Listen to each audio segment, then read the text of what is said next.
Hey everyone, and welcome back. In today's video, I won't be working on any cities or villages, but instead I wanted to concentrate on some open land in the map to start filling in the empty space. So that's starting outside the original build of Durkshire. But without further ado, let's jump into the intro and on to the time lapse.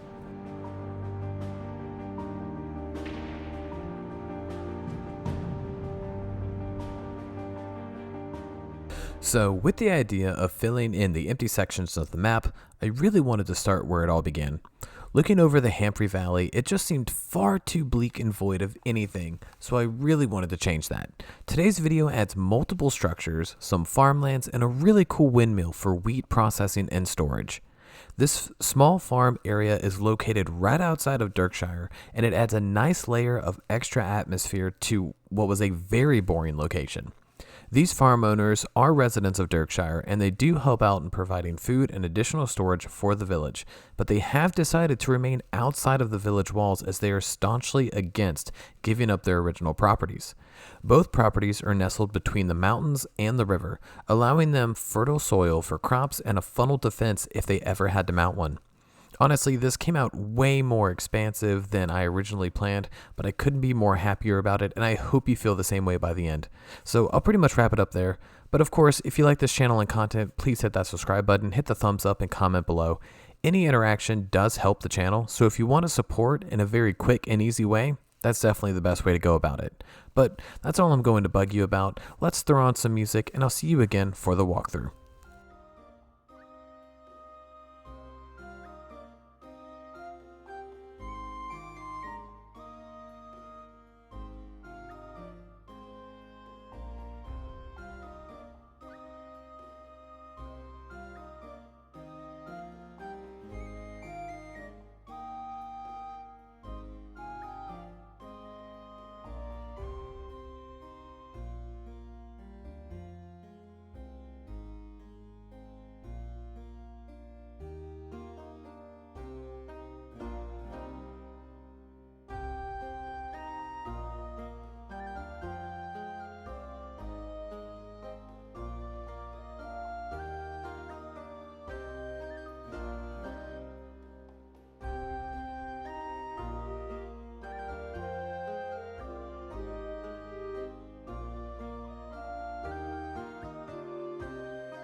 Alright everybody, so here we are outside the main gates of Durkshire. As you can see, walking into the village, you have it here, but going out here we have the main road. Now of course we have a little bit of fencing and stuff like that just to kind of add some details. You can see the road's a little beat up from traveling, but before we get too far, I want to show you this. So on the journey map, you can see we initially just had Durkshire here, and of course Acelong is over here. Now this is the new section here, and what I wanted to show you is the road. Okay, so we're gonna have a bridge crossing over here, And you can see the road actually travels all the way back here to this little cove. I haven't cleared out all the vegetation, so that's why it's a little goofy. But if you look right here, you can see it's clear. So we're going to have a bridge go across this way. And then off the main road, we're also going to have another bridge go through this small little valley here. And this is also going to be some farmland that actually, instead of helping Durkshire, that will be farmland for Aslung. So I just wanted to show you that, like I said in the previous video, you know, there's going to be roads connecting all the cities and everything going all the way across. I mean, of course, it's just going to be very expansive and very busy, but it's going to look really, really cool to have everything connected all at once. So now that you kind of have that idea, I just want to take y'all down the little stroll. Now this whole area was pretty much treeless and had no decorations, so I copy and pasted some trees and tried to make them look realistic and where they would grow. But we're going down the path here, and just to the left, I mean, I just love this view right here. It just looks so cool having the windmill, you know, having the houses, the barrels.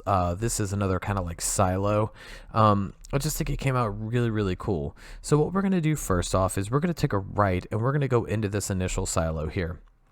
So going in, you can see, of course, we have plenty of you know, storage and carts and all that kind of stuff all around here. We have a nice 2-high fence, a nice seating area right under the tree here, and of course the house. But I want to take you in here first. So this is going to be the silo, and you can see, obviously, of course, it's for wheat and grain. And now this is not a working windmill, so this is just where you would store it. But you have this really cool, I like the way I did the roof here. This is actually wood boards that I wanted to do and go across. I think they're spruce. And what we're going to do is we're going to go up and open up the trap door here. And of course we have a more storage area. Look, we have a fish hanging up. We have some additional shelving up here with some, you know, preserves and a chest that would probably contain a lore book and stuff like that, and just a small little area here if you wanted to do some paperwork or whatever the case may be. It's just a very small little, you know, in my opinion, heavily detailed area, and it just adds a little bit to the feel of this farmland. But what we're going to do, of course, is we're going to go back here, and we're just going to do a full-on circle real quick and then go into the house. So we have a rat, but of course we have some storage. We have this really cool porch that we use wood boards on as well, and it's just kind of a layered effect right here, which I thought came across really cool. I've never tried that before, but I really like it. And of course we have the river right here, and these wooden logs are actually here to prevent the river from getting too high and into the yard. It's just used as a man-made barrier. But of course, you know, we have plenty of wheat going around the side here, so we have plenty of supports, you know, the ladder, all this kind of stuff kind of all around. And I'll just take you through here. So we do have a small little path that is just kind of hanging out, and you come up around, and this is where you would actually enter from the main street. So we'll flip you back around this way, and here we go. So this is a house, and I really like it. It's very simple, very farmhousey, but you know, it came out pretty well. So what we're going to do is, of course, we're going to go in through the front door, and you can see instantly we're in the kitchen area. So I kind of struggled around with this idea. It took me a moment to figure out exactly how I wanted it, but when it came out, I was like, yeah, this is pretty cool. So no chimney. They do have a little furnace and a cauldron, of course. We have some herbs and stuff hanging, some preservatives, stuff like that. Of course, we have the little door leading to the porch area. So if you want to, you can just kind of sit down and enjoy the view. You know, that's pretty much it. And then we're gonna you see the small little dining table here, but I do like this area. This is actually going to be the bedroom. So we have 3 beds here, you know, of course, dressers, you know, small like bookcase, just stuff like that. It's very homely, very simple, nothing to it. Once again, these are not super wealthy families. They're just families who, you know, are kind of doing their own thing and providing resources, and that's about it. But I just like the way this came out. Like I said, it's got a very homely country home vibe, and I think it just kind of comes out really well. If I don't shut the door on myself. There we go. And what we'll do is we'll just go back again, and we're going to go across the street to the house, and this little building is actually a small storage area. But And it's just kind of like, oh, I just want to give you the feel again. Like, so just coming down the street, I just think it looks really cool with the trees and everything in the background. It adds a very surreal kind of feeling to it. So what we'll do is we'll take you back here. So we have a small little turnip farm here. Nothing too crazy, nothing too fancy. Once again, just in Durkshire, everyone kind of takes care of themselves.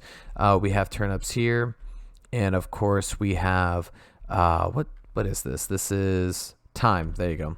So some seasonings and stuff like that. And we actually have a small little pond right here. You know, just a small little something. They would have fish in there and eat them if need be. Freshwater, of course. But what we're going to do is we're going to go in here, and this is actually a small little storage area. As you can see, it's not very well lit. It wouldn't need to be, but we have plenty of, you know, foods. We have fish, you know, we have, this would be filled with like salt and stuff like that to be able to use for cooking. Barrels full of whatever you want them to be, you know. And of course, like I said, it's just a simple little storage area. You know, kind of like this could be something like a man cave or something, I guess, if you wanted to kind of get away for a little while and have some peace and quiet. You could come in here and do what you had to do. But I do really like the way that it came out. It was pretty nifty. And then we're going to go into the house right here. Now, of course, both of these are straight on diagonal, so it was a little harder to decorate, but it's still a challenge for me, and it's fun whenever they come out all right. So as soon as you come in, you can see here we have some shields on the wall. They're kind of glitching out a little bit. It looks like one of those things where, like, if you tilt your head, it changes. But of course, we have the small bookcase. We have some paintings, just stuff like that. It looks really cool. A very condensed kitchen here, just in the small little corner. I still like the way it came out. It's really, really cool with the little window right there, right under the shelving. And then we have this small little nook. And of course, more bookcases and stuff like that. But it came out really cool. Of course, like I said, we have some paintings on the walls just to add some decoration. And then here, of course, we have the bedroom. So you can see here it has 2 beds. We have some nice curtains over that window. And this is dressers and everything like that here. And it's very small and condensed, but I think it looks really, really cool. And considering that the house was diagonal, it's always a challenge. But like I said, when you can nail it, it's satisfying. And what we're going to do is we're going to check out this really awesome windmill next. And of course, I think this is one of the better ones. And this is a windmill. I have not built a windmill in this world yet, but I think this one came out really cool. So as soon as you walk in, of course, we have plenty of grain. Okay, and we have this little chute here. Now, I tried to make it as realistic as possible, but of course, you know, in Minecraft, I am very limited. So, you know, this is where it would actually fall through. And you could grab it here and bundle it and put it in here.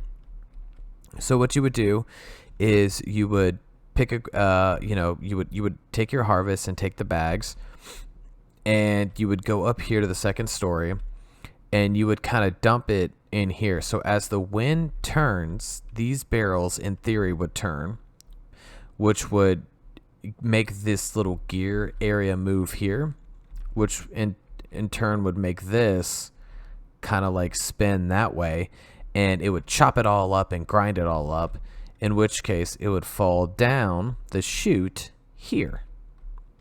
Or at least, you know, that's the theory. It's not the best in the world because, you know, it's kind of hard to make that happen in Minecraft because, you know, just with the blocks limitations and things like that. But I still think it came out pretty cool. It was pretty nifty in my opinion. But yeah, that's the windmill.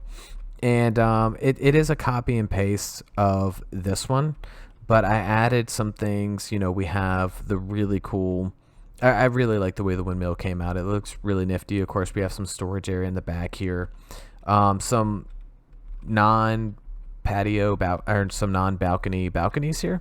They're just more for show, just to add a variation so it doesn't look exactly the same as the other one. But yeah, there we have it. So I'll kind of give you a little flyby. You can see here we actually have the road, you know, having a fork in the road, and this would lead over across the water.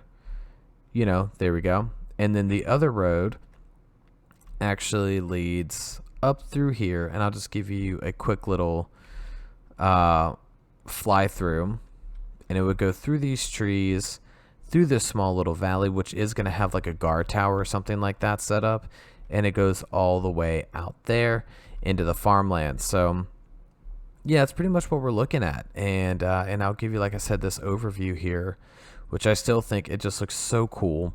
It's really a nice little feel. In my opinion, it added some much needed atmosphere right outside of Durkshire. So Durkshire doesn't just look like it's just by itself. This is actually kind of just an extension of it. But yeah, I mean, this is it. And like I said, I think it came out pretty cool. It was my first time kind of going in this farmstead theme, but I do really like the way that it came out. And like I said, as you can see on the world map, it's just an extension. And we might have a few more like small farmlands kind of dotting this area, but I'm still trying to figure that out. So we'll see if that works. But of course, thank you so much for tuning in. I really appreciate it. Thanks for watching this video. Definitely, like I said, leave a comment below what you'd like to see next, or maybe what else I could do to fill in these empty areas and for the roads that are going to be connecting. That's going to be the next series of videos. It's just adding a lot of detail and atmosphere to the world while connecting all the cities. So of course, definitely let me know below in the comments. Give it a thumbs up, share it with all your friends and family who like Minecraft and all that good stuff. It'd mean the world to me. But this is, of course, a Legendary Porpoise signing off. I hope all of y'all have a good day and happy gaming.